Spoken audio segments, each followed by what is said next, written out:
రేపు మంగళవారం రోజున మర్చిపోకుండా ఈ ఆకుని కాలిస్తే చాలండి, మీరు కోరుకుంది మీ సొంతమవుతుంది. అలానే కాకుండా ఏంటంటే గనక మీరు పట్టిందల్లా బంగారం అవుతుందన్నమాట. ఎవరైతే మంగళవారం రోజున ఈ ఆకుని కాలుస్తారో అలాంటి వాళ్ళ యొక్క జీవితంలో ఉండే కొన్ని నష్టాలు, కష్టాలు ఇవన్నీ కూడా పోతాయన్నమాట.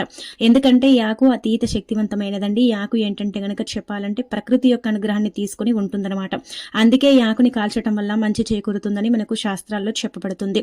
అందుకే మీరు ఏంటంటే గనకనండి, రేపు మంగళవారం కదా, మీరు పెద్దగా అండి గుర్తు పెట్టుకోండి. ఎప్పుడైనా సరే ఏదైనా సమస్యతో చాలా ఇబ్బంది పడిపోతున్నాం, ఆ సమస్య తీరాలి, ఆ సమస్య నుంచి మేము ఎలాగైనా సరే బయటపడాలనుకుంటారు కదా, అలాంటి వాళ్ళు ఏంటంటే గనక మన ఇంట్లో ఉండే బిర్యానీ ఆకండి.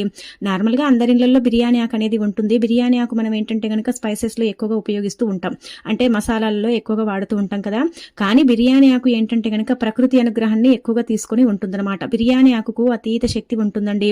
బిర్యానీ ఆకు ఏంటంటే గనక చాలా చాలా శక్తివంతమైనదిగా అంటే పరిగణిస్తారనమాట. అందుకే